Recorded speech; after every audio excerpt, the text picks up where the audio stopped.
I'm Susan Roaston. And I'm Kurt Sprang, sitting in for LBJ. We got a lot to talk about on this New Year's edition of News with a Twist.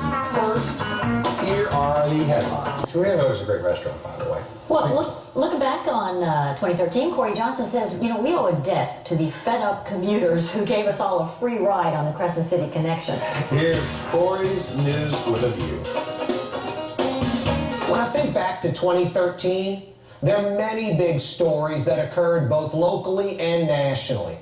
Every year we look back and come up with something wonderful or tragic or heroic or not so heroic. When I think about the heroes of 2013 and the biggest stories of the year, one story stands out. The trio of Metro New Orleanians that fought for us and against the political machine and won. I'm talking about the Crescent City Connection toll vote. The first vote narrowly passed, renewing the toll for another 20 years. But then the heroes stepped up. Mike Teachworth, his attorney, Pat Hand, along with an assist from West Bank Rep. Pat Connick, essentially going to court to overturn the election. Alario, Heitmeyer, and other political insiders desperately wanted that unnecessary toll renewed. Got to set up contractors and the like with easy money.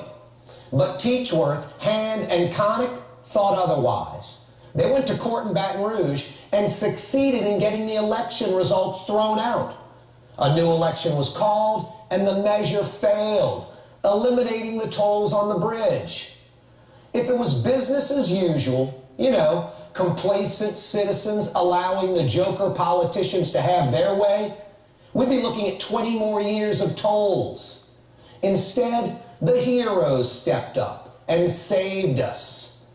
I look back on 2013 and think about the true heroes that went to bat for us and against the political machine and essentially got the tolls removed from the Crescent City Connection.